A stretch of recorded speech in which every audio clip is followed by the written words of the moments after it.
Who is going to guide us through this hour. And we're so appreciative of her efforts as well. It's a very exciting lineup tonight, from COP26 to the Arctic. Our special guests include Bernadette Demanteff of the Gwich'in Nation in Alaska, Professor Nita Crawford of Boston University and the Cost War Project, and our own CODEPINK co-founder Jody Evans, who, like Nita, just returned from Glasgow, Scotland. Before we go to our special guests, however, we're going to review a couple of norms. Yeah. Hanieh, will you do us the honors? Absolutely.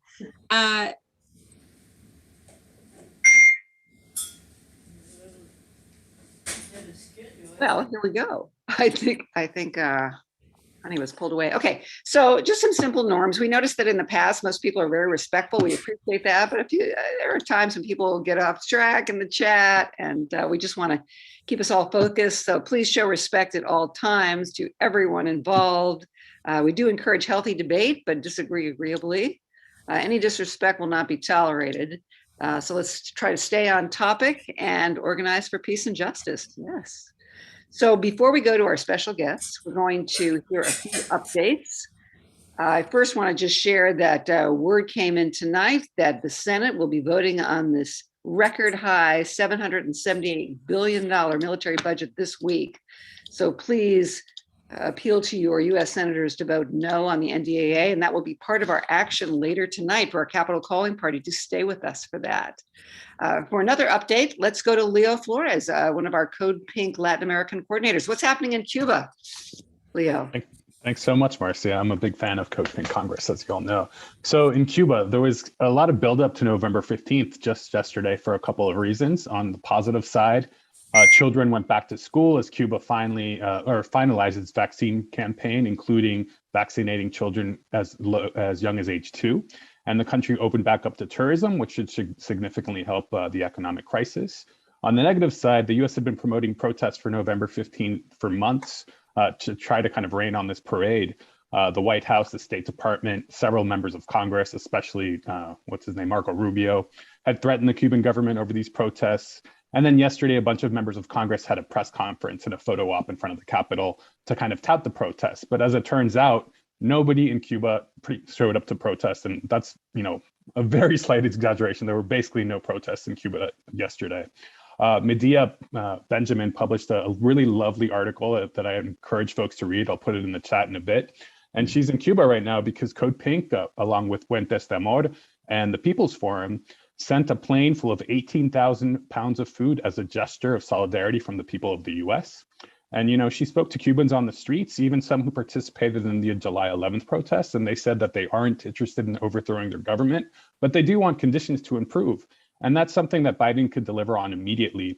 He could end the 243 sanctions imposed by the Trump administration with one signature, and that includes limits on remittances and travel.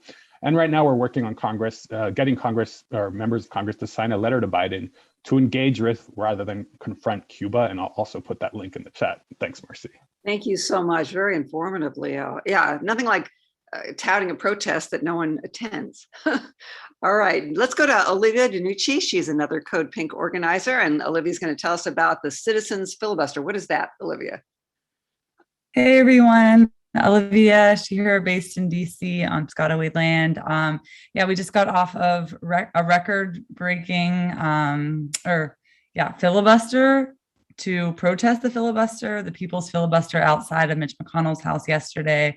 There were over 50 folks who spoke during it, musicians, artists, performers, and speakers. CODEPINK was part of that to really uplift the intersections of, the types of policies that Congress votes on or blocks that affect our neighbors and especially frontline Black, Brown, poor, low-income and Indigenous communities here, but also in other parts of the world. So we were maybe making those connections between, the high cost of our military budget and our just, hypocrisy in our priorities. It was a really great way to connect with DC organizers here, and then also kind of leverage the stuff that's happening just 2 streets away from Mitch McConnell's house at the Capitol.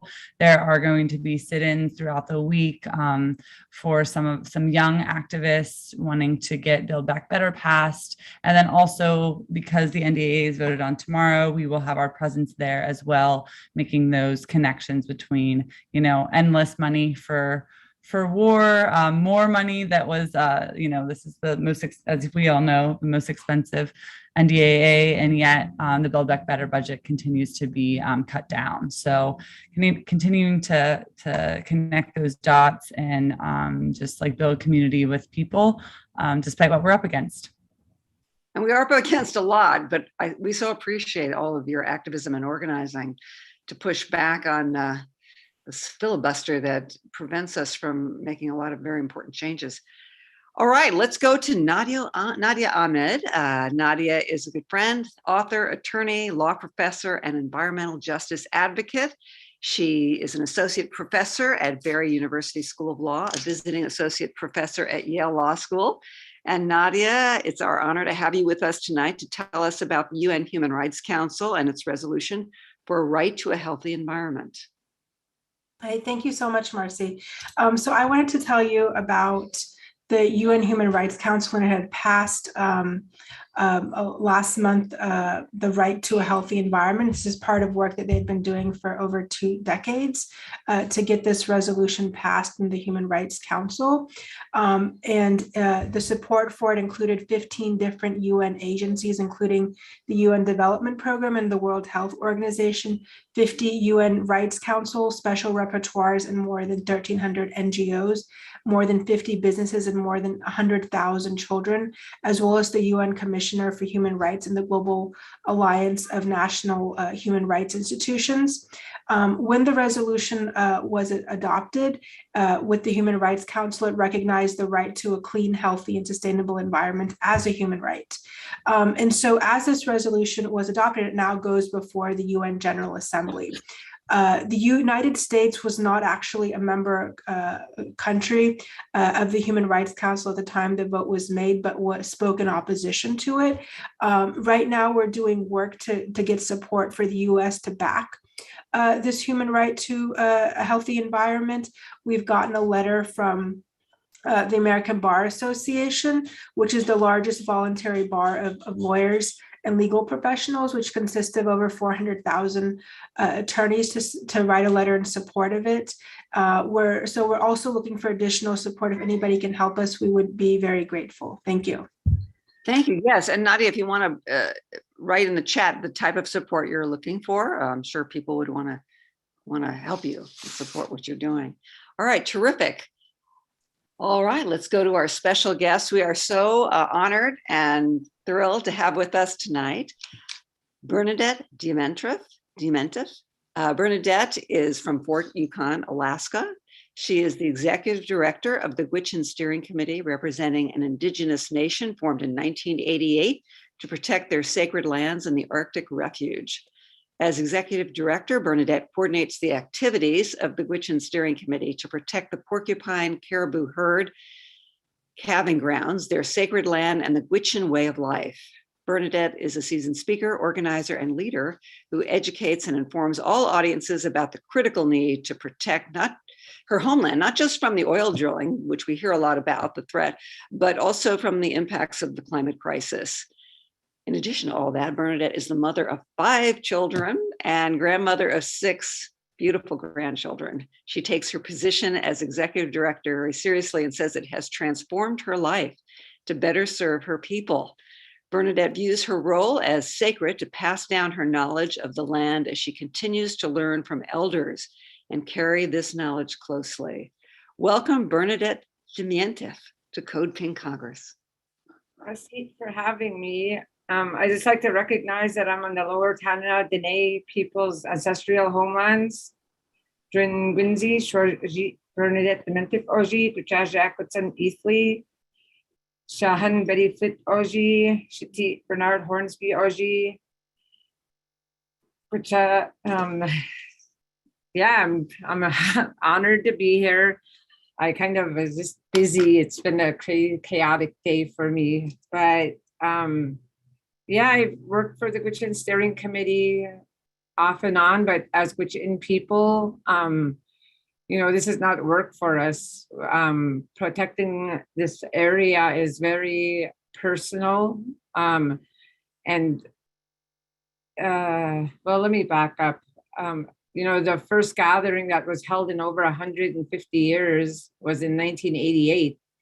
And it was called upon by two Gwich'in elders from the Vantet Gwich'in people of the lakes. And they called upon it because of the threat to the coastal plain of the Arctic National Wildlife Refuge. Everyone else knows it as the Arctic Refuge, ANWR, but to us, it's called Ijikwetsan Gondai Gotlit, the sacred place where life begins. And we didn't only start protecting this area 30 years ago, we've always protected it.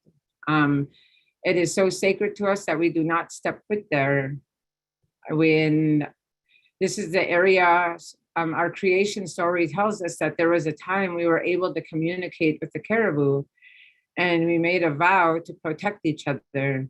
And for thousands of years, for over 40,000 years, we migrated alongside the caribou, always falling short from entering into the calving grounds.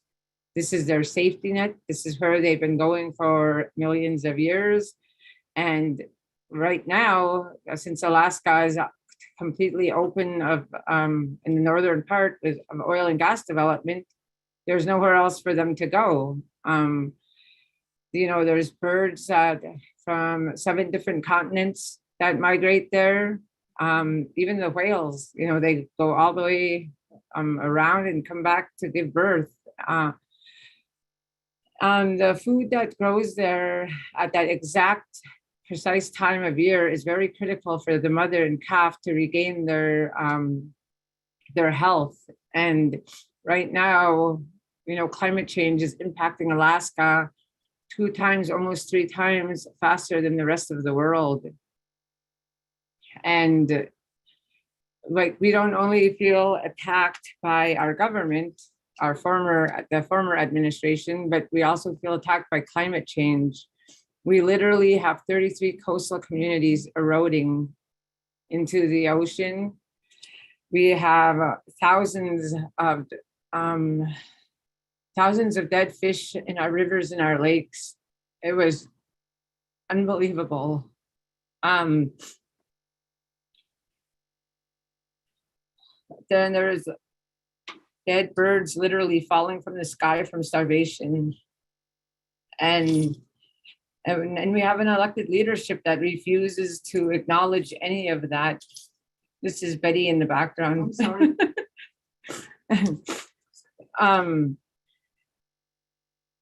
Yeah, but the porcupine caribou herd is very healthy in numbers, and they always bring that up. They're healthy in numbers, but that's because I feel it's because we've been protecting such a sensitive place for them. Alaska is not an oil state. Alaska is an oil dependent state, but there's more to my home than just oil. And, I'm really tired of people always using that. We had record-breaking fires. I couldn't come out of my home for 3 days. We were surrounded by fire. And, only by the grace of Creator that we're still, everybody stayed safe. But I couldn't even see 50 feet in front of me. It was, these last few years has been really scary. So we have ticks, something that I never even knew existed till like 2 years ago. And do you guys know what they're are? There's these little nasty little critters that get on your animals. We have those. We've never had those before. And so, when this happens, a lot of our lakes are drying up and our rivers. I went out hunting and I noticed that a lot of the Yukon River is just, the trees are just falling in, and I didn't even recognize I didn't even recognize the way home. So, we're not asking for anything. We're just simply asking to be left alone to continue to live and thrive off the land that Creator blessed us with. We're not asking for jobs or offices or schools.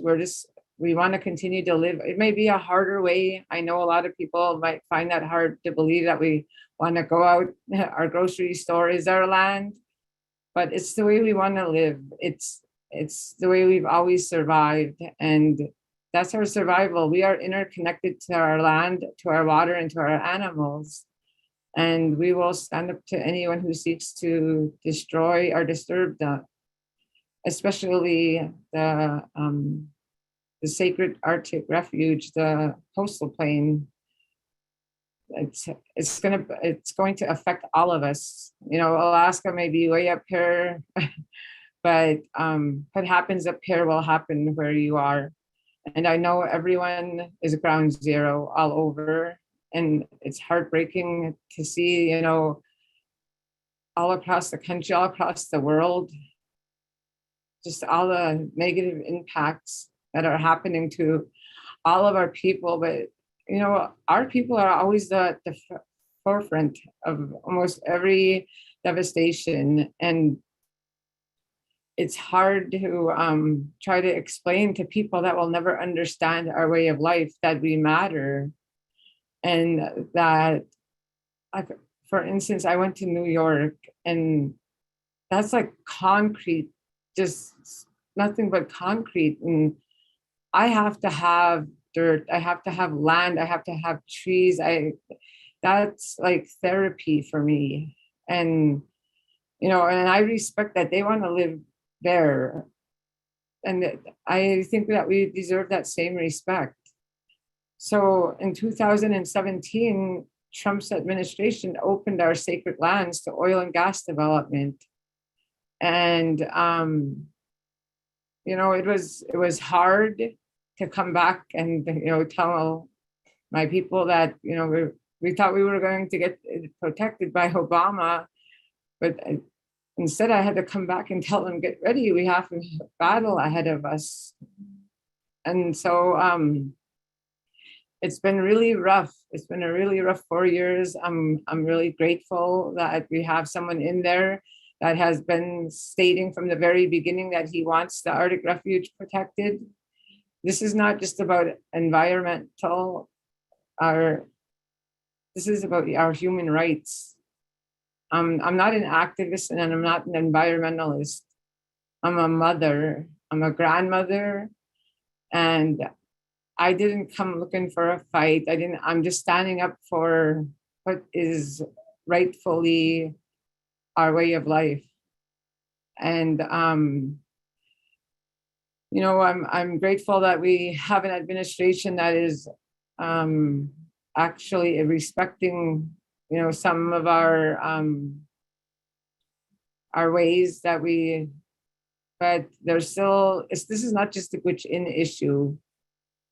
This is an everybody issue. Climate change, don't care what color you are, don't care if you're black, white, brown, don't care if you're rich or poor.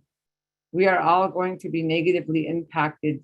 And it's time that we start sticking our differences aside and come together and start working together, especially if we love our children. We need to do better. And if we don't have a government that supports that, then we need to do it together because we're stronger together. I just want to, share that every 2 years, the Gwich'in Nation, it consists of Alaska and Canada. They stuck the border right in the middle of our homelands. We come together to reaffirm our commitment to protect the Jigwats and Gundaigodlit. And we haven't had that because of the COVID that's been passing around, and it's impacting a lot of our communities right now up here. We have a really high rate of COVID patients, and it's hard. It's hard to see the world as it is now and wondering if it's going to stay like this for, the rest of the time, because climate change ain't slowing down. You can't stop it. I mean, we can do stuff to prevent it, to, slow it down, prepare our children, but it's here, and it's time we accept that. I'm a strong believer in the power of prayer. I just hope that we can find a way to unite and, save Mother Earth, save what we have left. Yeah. Anyways, I hope I covered everything. Thank you so much, Bernadette. It's so moving to listen to you. And, we're like you said, we're all in this together. I just had a couple of questions, and I don't know what your schedule is tonight. Maybe I hope you can stay with us. Others with more questions after we hear from the other speakers. But I know that Biden imposed through executive order a temporary moratorium on oil and gas drilling in the Arctic. Do you find that your senators, your U.S. senators from Alaska, are advocates for you as Republicans? How does that work? Absolutely not. They do not interact with the Indigenous people up here. When voting comes around, they do. I'm just being honest. I'm trying to choose my words carefully so I'm not being disrespectful in any way. Our elders told us to 3 directions: is go out and tell the world we are here, to work in a good way, and not to compromise our position. So that do it in a good way is a very simple sentence, but when you're up against so much dishonesty and misleading statements from our own elected leadership, it's not always easy, but I try. They have been, Murkowski's father, who was in her seat prior to her being senator, he always tried to have it opened. This is the last remaining 5% up here. This is the rest of it on this side of Alaska is open, and all the caribou herds that are in that area have declined. One of them have declined 57% since 2010. They can't tell us that our food security and our way of life will not be impacted, not when we see different. So we have been up against our own administration, Alaska administration, going down, having to ask other senators for help because ours refused to listen. Many challenges ahead. Thank you so much, Bernadette. Great honor to have you with us tonight. Thank you for having me. Yes. Okay, our next guest is Professor Nita Crawford. Hanieh, if you're here with us, please. Yeah, absolutely. And again, thank you so much for inspiring us, Bernadette, with your words of wisdom. It is my absolute pleasure to introduce Professor Nita Crawford, who is a professor and chair of political science at Boston University and co-director of the Costa War Project, which has documented the impact of militarism on climate. Professor Crawford is the author of Accountability for Killing, Moral Responsibility for Collateral Damage in America's Post-9/11 Wars. And she is also the author of 2 books, Soviet Military Aircraft and Argument and Change in World Politics, named Best Book in International History and Politics by the American Political Science Association. Professor Crawford has served on the governing board of Academic Council of the United Nations System and on the governing council of the American Political Science Association. It's a pleasure to have you here today, Professor. Please take it away. Hey, thank you. I'm happy to be with you. I'll just say that I have another book called Accountability for Killing, looking at collateral damage in America's post-9/11 wars, which started me on another path, looking at the treatment of civilians in all US wars from the colonial era to the present.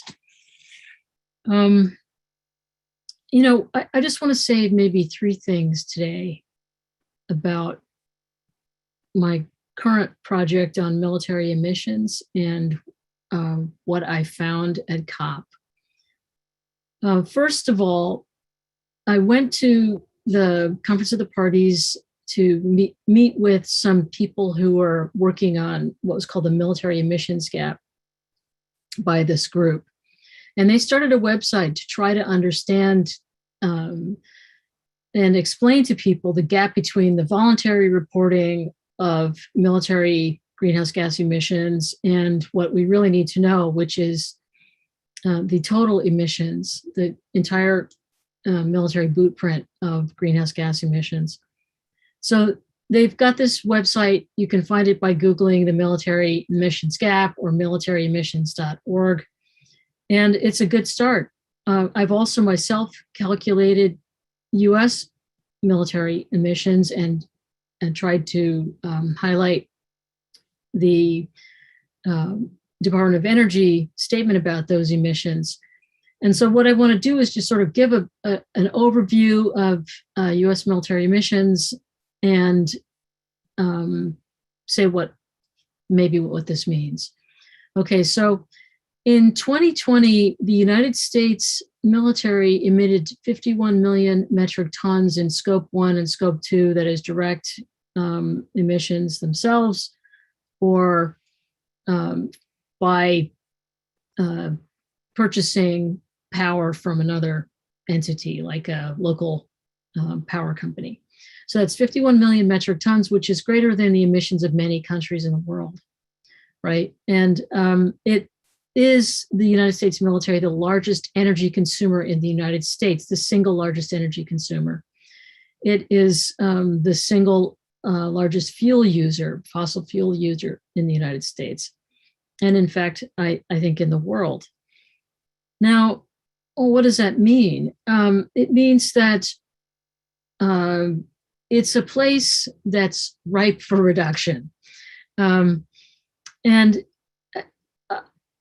I think that the military will tell you that they've made great progress in reducing their emissions. And in fact, they have reduced their emissions by about 50% since 1991. So going from about 109 million metric tons annually in 1991 to about 51 million metric tons today. So that's amazing, and it's wonderful, and they should be lauded for all that progress. Now, that occurred in the context of the end of the Cold War, where many military bases were closed. There were fewer exercises, and at the same time, the military was getting off coal, moving away from coal. Of course, they're still the only federal agency that burns coal, but that's another matter. Now they're basically trying to convince us that they're a lean, green fighting machine, that what they're going to do is continue to be a lean, green fighting machine. And you don't have to really rethink the missions of the military. In other words, the fact that we spend about a quarter of our fuel and about 30% of emissions, I'm estimating, in Central Command need not, they would argue, be rethought because the United States is using less fuel overall and transitioning. No, we still need to be there. And in fact, we need to increase our presence in Asia, pivoting, swerving, swiveling, moving to defend US interests in Asia and the Pacific. So all of what it does is vital.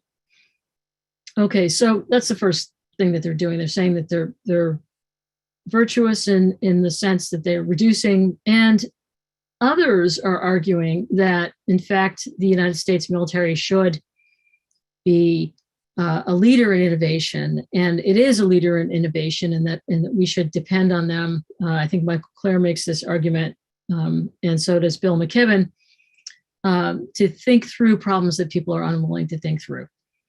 Okay. The second part of this is the argument that climate change caused conflict and war is coming to a neighborhood near you. And this is the argument that I'm just phrasing it very bluntly because I only have a few minutes left here, that because people will be in great distress, there'll be massive migration, that there'll be conflict over resources that may escalate into war. We should be prepared for climate change caused conflict escalating.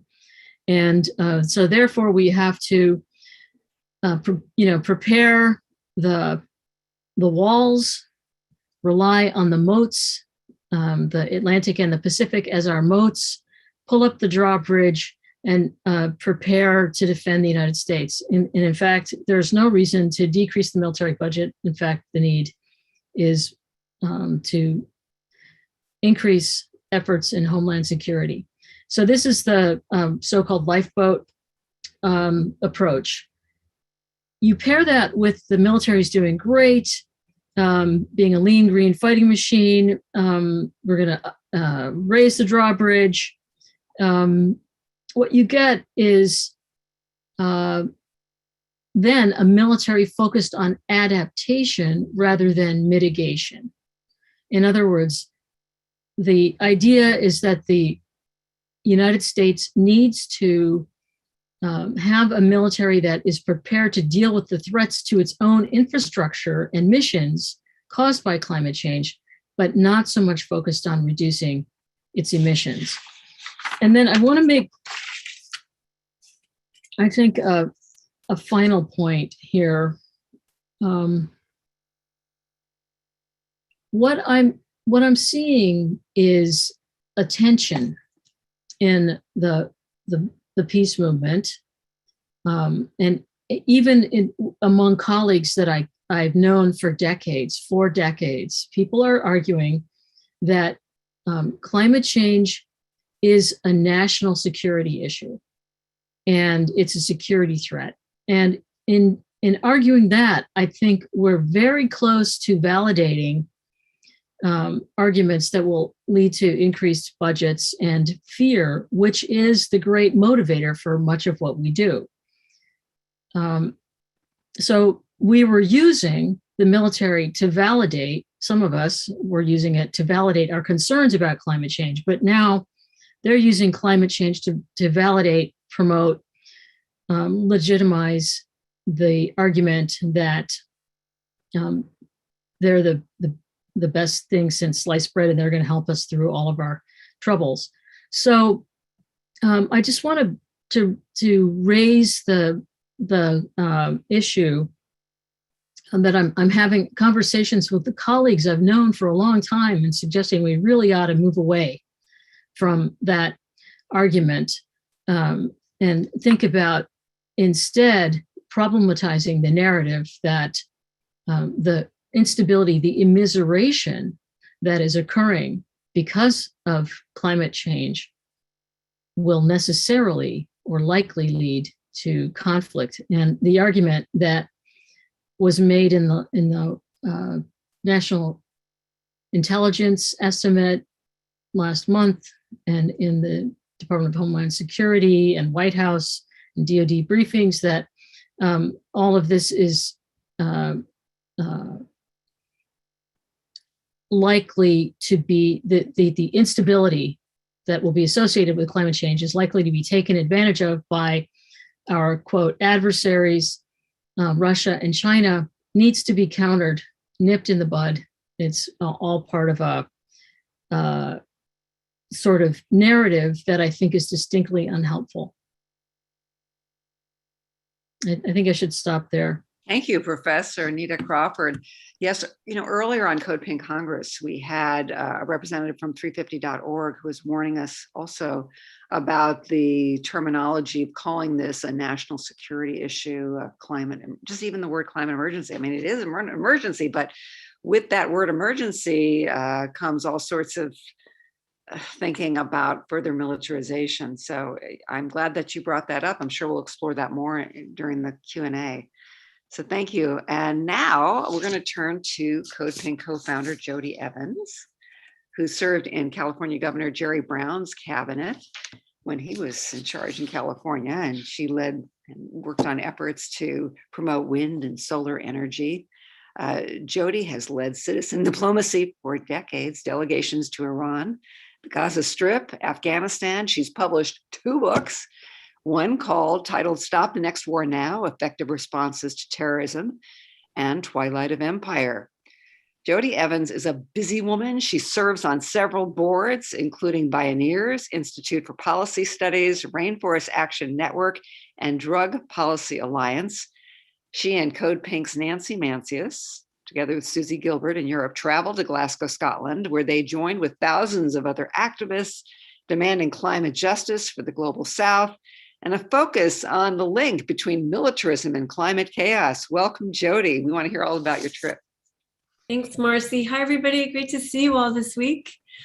So I'm coming from the occupied lands of the Tongva people. And first I want to say what a rock star Nita is. We rely on her deep research and our work to cut the Benegotten in war, but she's also fantastic in the streets. She joined us all day Friday at the Youth March after a night of no sleep coming to Glasgow, and the next day at the People's March, and have great photos of her carrying Our War Is Not Green banners. So thank you for that. And then just a deep thank you to Bernadette for how you offer your life to protect land and life, and for your call to action and sharing your heart and wisdom. That was deep and beautiful, and just reminds me of like one of the most important things at COP26 was that, we in the global north, we're talking about a future and we're doing this for a future, but this is now. And we felt that in Bernadette's story. And so for most people, it's not something that's coming, it's something that they're experiencing now. And, as we see at CODEPINK, it's the war economy, the extractive, destructive, oppressive economy.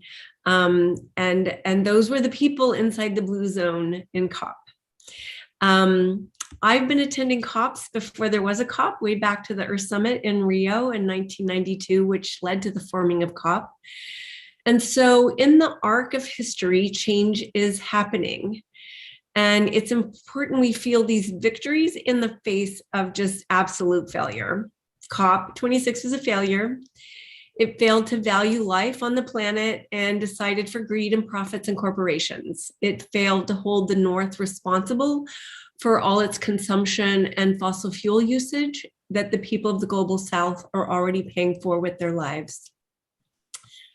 But a victory was the potent power of the Indigenous voices telling their stories and getting inside and making those in the blue zone really uncomfortable.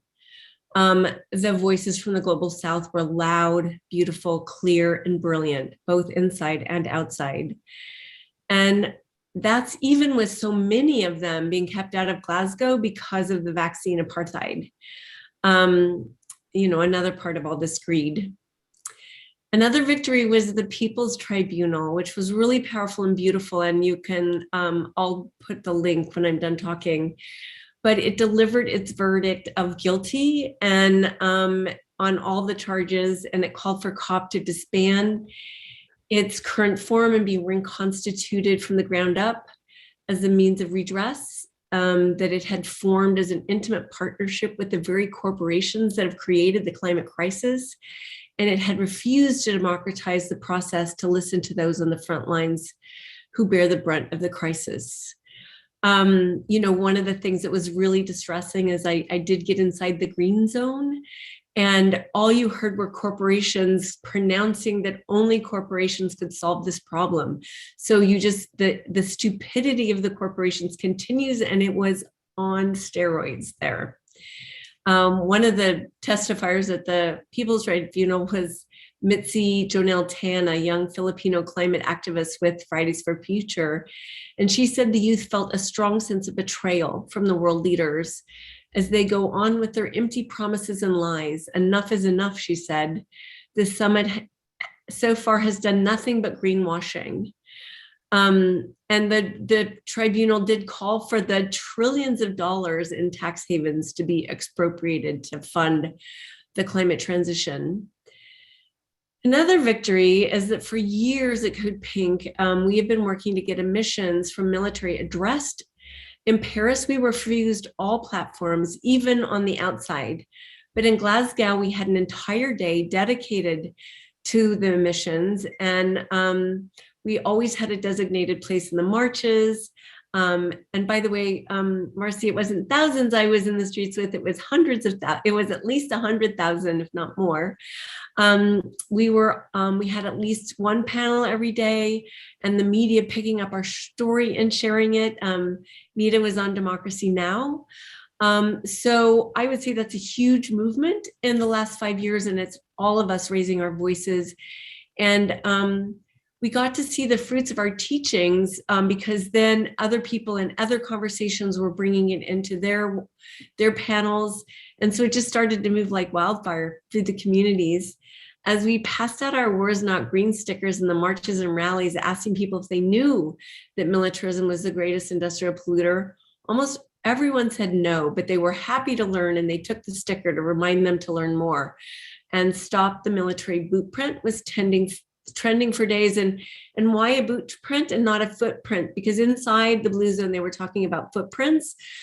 But, kind of as Medea was saying, it's like, it's a boot print, because it's not just the use of fossil fuels by the military. It's like all the ways that the military destroys and causes climate change. It's layered and it's many. And so we call it the boot print. Also, Abby Martin, our friend at CODEPINK, is making a film about the cost of war to the planet. And she was able to get inside the blue zone and do interviews.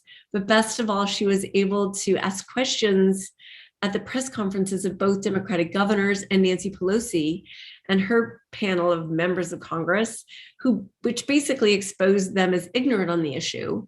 And AOC was then able to take the other side, say she knew about it, and that the military did need to be measured, and took responsibility to teach her fellow members of Congress. So our team member, not Pelosi, she would kill me if that I connected the two, Mancius, she's been running our BlackRock campaign. And for 4 years, she's been working on really educating the climate justice movement about the cost of war, and has laid the groundwork for this inclusion in Glasgow. And Nancy was on all the organizing calls. So she organized a press conference for Thursday that was the day dedicated to militarism. She helped build a coalition for a huge march to BAE, the UK's largest weapons manufacturer, which included some of those amazing samba drummers. I think we had like 50 samba drummers who were drumming all the way, really inspiring.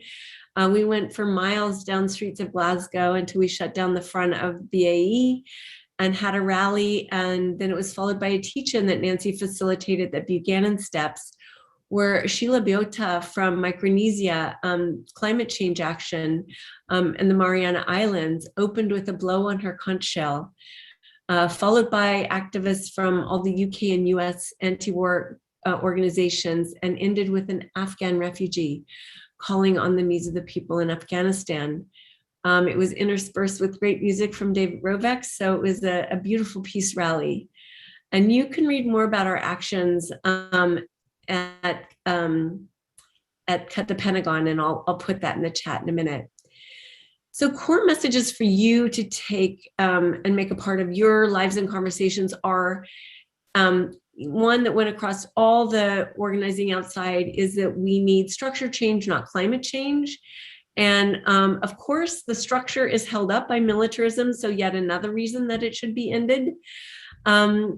And the understanding that we know the cost of war to the planet, as does the military, as Medea was saying, and they, Nick Buxton at Transnational Institute said, they're really gearing up right now for climate change to be the next reason for war. Like Medea was saying, this is something we need to be aware of and, get in the front of. And one of the other things is the seriousness of how much money of this militarism is being diverted to arming borders. And that's another place where it's being invested in. So I want to bring up another victory, which is for the last 18 months, our China is not our enemy campaign has been working to raise the alarm about US aggression on China. And instead, we need to call for cooperation on climate change. So just before Glasgow, after many months of outreach and research and work, we got 31 members of Congress to send a letter to Biden to cooperate with China on climate. And that really helped push so that one of the victories out of COP could be Kerry's announcement about cooperation with China that led to the meeting with Xi and Biden, which was is something we thought impossible given all this warmongering that Biden's been doing and the arming of Taiwan, et cetera. If you want to read more about that, follow us at China's Not Our Enemy. And then many of you have been helping pressure against the Eagle Act, and I want you to know it's stalled. So your calls and outreach are part of that victory. The bad part of that is they may still put the Innovation and Competition Act in the NDAA, but we're not going to vote for it anyway. The Innovation and Competition Act includes aggression on China in it, which might be hard to do given what Biden trying to be in cooperation would just expose more of his duplicity because it actually just funds more military training in Taiwan and Hong Kong and more education in Taiwan and Hong Kong that inserts U.S. Story into both those places. So it's still meddling. And then another victory is that we made Cut the Pentagon global. Many of the organizations across the global South that we were talking to want to join in because they say cutting the Pentagon affects them. And so they want to be more part of our big tent movement to cut the Pentagon. $22 billion was spent on militarism during the war on terror, and 1 billion tons of fossil fuel was used. So that has already caused some 270,000 climate deaths across the globe. Militarism is turbocharging the climate crisis, and we at CODEPINK will continue to expose and call for the reduction of the military blueprint as we call for the cutting of the Pentagon. So there's two bills to pay attention to. One is Barbara Lee's bill that we've had for a while. Our Cut the Pentagon project is pushing that, and that's to cut the Pentagon by $350 billion. And it's very clear, and it's what it should be. And one of the things that has been mentioned a lot where we can cut emissions is cutting all these bases we have around the globe, and that's definitely part of it. But then with Nita's help, Congresswoman Lee was able to introduce a new piece of legislation on the tail of COP, and that's to demand accountability of the greenhouse gas emissions by the US military. And if this was passed, it would require the US military to monitor, track, and report greenhouse gas emissions from its operations, including combat operations, deployment, drone attacks, weapons productions, and testing and base construction and functions. And that's a big blueprint, y'all. So that would be amazing. So we have to get behind that. And what we do know is the US military is destroying indigenous lands all around Asia in this aggression towards China. And we have to be able to stop that also. So, no more blah, blah, blah. We need action, and we'll give you lots of ways to engage on that as we continue post COP26. Thank you so much. Eloquently stated. Jody Evans, co-founder of CODEPINK. You talked about Barbara Lee's latest House resolution, and Jim Ryan of Veterans for Peace is with us now just to give us a quick update on that, the number of co-sponsors and so forth. We do ask that you stay. We will have a Q&A. We want to ask all of our guests, our honored guests, questions and dialogue with them. And then we will go to our action portion, our Capitol Calling Party, and we're going to be talking about legislation and asking our senators and our House reps to co-sponsor legislation to protect the land of the Witchen and to co-sponsor Barbara Lee's resolution and to vote no on the NDAA. With that, Jim Ryan, Veterans for Peace. Thank you, Marcy. First, let me say that the resolution that I'm going to be reporting on is designed to, or hopefully will impress upon the American people, the impact of the U.S. military on our environment and climate change. Now, I want to first do a little correction on what Jody said.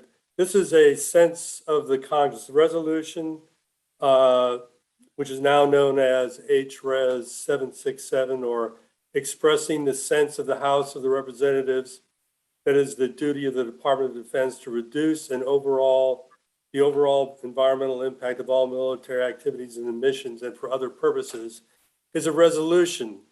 It doesn't really have any legal impact, but as Nita Crawford pointed out to me and some other folks, that there is already the law of the land even though the National Defense Authorization Act has many nasty things in it, in the one for fiscal year 2021, it actually makes it a demand that the Department of Defense has to report its emissions. So this resolution is sort of in a supporting role for that.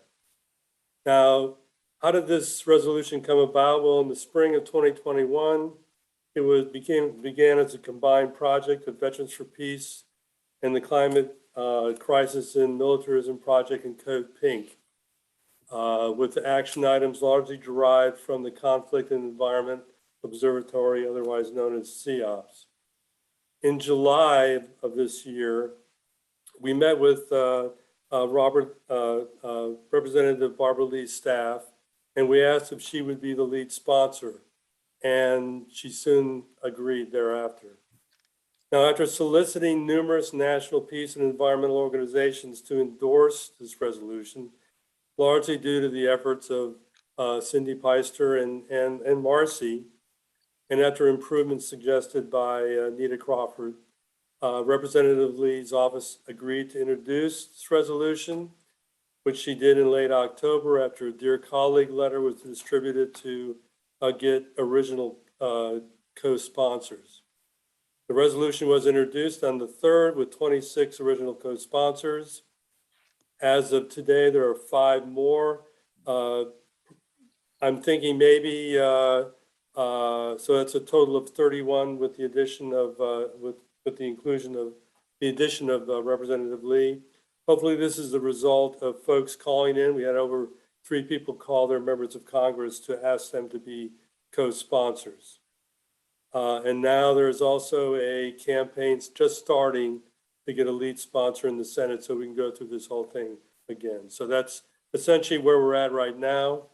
And I'll put a link in the chat to get to the, where you can read the resolution, but also to sign up to ask your member of Congress if they have not already become a co-sponsor to become one. Thank you.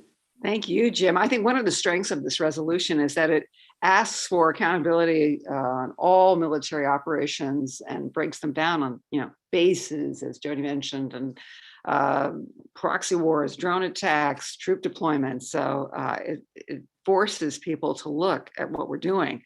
I wanted to properly introduce Jim now that he's already spoken. He's an adjunct professor in the Department of Environmental Science. He's a retired research geologist. He teaches geology at Wayne State University. He's a member, as he mentioned, of the Climate Crisis and Militarism Project. He's a Vietnam era vet who joined Veterans for Peace in 2005 while living in Houston, Texas, and prior to returning to his hometown of Detroit in 2016. He spearheaded VFP's work with Congresswoman Barbara Lee's office, as you just heard him explain. So thank you so much, Jim, for that. Now I want to give our participants some time. Hanieh and I will be looking at the chat, and Shay is helping us grab some of the questions from the chat for our honored guests, Bernadette Nientef in Fort Yukon, Alaska, on the Indigenous Gwich'in Nation and the challenges they face with the climate crisis. Professor Nita Crawford of Boston University, Jody Evans, co-founder of CODEPINK. So I'd like to start off. I'll ask the first question, then we'll take some questions from the chat. Bernadette, can you share with us any of the tactics or approaches, strategies that the Gwich'in Nation has adopted to advance your concerns about protecting your ancestral lands? Yeah, we actually went to banks in New York. We went there and many of them vowed not to do any Arctic refuge, to fund any Arctic refuge activity. We also went to oil and gas company shareholder meetings, which was a little uncomfortable. But you have to have the hard conversations. We also held our very first Arctic Indigenous Climate Summit in Fort Yukon 2 years ago. And one of our elders from Canada came down on a boat. It's like a 12-hour boat ride. And he told us, enough with the gathering, enough with the meetings. It's time to start getting active. You need to, his name is Stephen Frost. And he said that, it's time that we start doing something, because meetings are not going to stop the climate change. And just sharing our story and sharing what we're going through. I believe that your voice is one of the most powerful tools that you have to use it. So we're not giving up. It's not an option for us. Thank you. Thank you so much. Okay, question, and Hanieh, jump in if you want. Shay, jump in. Question here. Can you comment, I think this is to Nita, on PFAS, chemicals which leak into soil and water, especially near the military bases? They are called forever chemicals. No, because I don't know anything about it. Okay, all right. I'm sorry. No worries. I really I'm all greenhouse gases all the time. Okay. In terms of the military, which elements of the military are the worst emitters, and that we Sure. get first? Yeah. So the division is 30% of emissions come from bases, installations, and there's the 750 overseas and the bases in the US. And the DoD already says about 20% of those that's excess. They don't need all of that. They're acknowledging that. And then the 70% remaining, the vast majority of that is operational, and that's aircraft emissions, from helicopters to bombers to transports. And much of that, you're talking gallons per mile efficiency levels, not miles per gallon. So really jet fuel is the big user, the big emitter. Thank you. I also want to recognize Madison Tang is on the call, or she was earlier. I think Madison, you're there, who's working with Jody on the China is Not Our Enemy campaign. And, my hat's off to both of them for this amazing job that they're doing. Jody, I'm glad you mentioned the declaration, the US-China declaration, because I read it over before this Zoom. And although the language is relatively vague, they commit to strengthening the implementation of the Paris Accord and meeting again in a year to review what they're doing. But I think the victory is a symbolic one, don't you? Perhaps you can elaborate. Yeah, well, clearly, when you're reading in the paper and there's a year and a half of just aggression, China horrible. And it was a goal of our campaign just to get the language of cooperation to be out there, that it's necessary. So it's, I'm sure lots of those, as we can see with what's happening, we're still selling weapons to Taiwan, and there's still aggression, and there's bills going through Congress that are aggression. But for Kerry to stand up there and finally be heard, because he's been fighting inside the White House since he got there, and saying, we need to have this cooperation, and working with the guy from China who's been at the table since Paris, that's important, because it looks a lot different than the China virus, and that's going to matter to saving lives of people of Asian descent in the United States. Exactly. And I think I saw a picture of John Kerry, our climate envoy, almost head to head, forehead to forehead, in a friendly way with his counterpart in China. And that image just stayed with me. You know, I think that's very powerful. And that's a victory, as you said, that we have to celebrate. Well, the funny thing is that my first night there, I saw Senator Kerry, and I went up to him and I said, China's not our enemy. We need to cooperate with China, you know, no aggression. And he looks at me and he goes, I'm with you. And so I told everybody, I was like, he said that. And they said, oh, we just wanted to get rid of you. And then when the announcement came out, I was like, see? Take credit. Why not?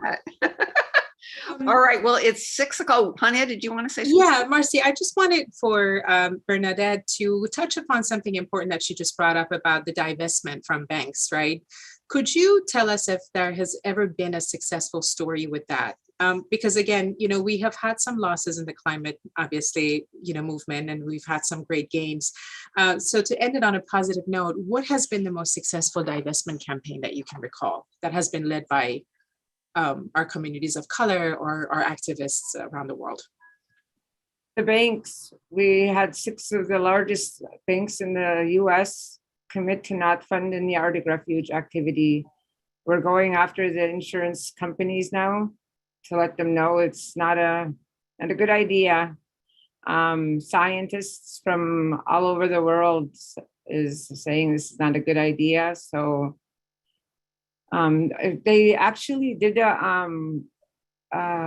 lease sales, and no major oil companies bidded on it. So we were loud, very loud, and we're not going to let somebody come into our homelands and make decisions about our future and not involve us. So we've had it. Those are important victories. Thank you for sharing them. And as we go forward, you know, we want to invite you and the Gwich'in Nation to partner with CODEPINK in our appeals to banks and insurance companies not to fund plunder of the Arctic, you know, your ancestral homeland. With that, I want to ask everybody to unmute and thank our guests, those who gave us updates, as well as our special guests who shared with us for several minutes their thoughts about climate crisis COP26 to the Arctic. So let's unmute and say thank you. Thank you.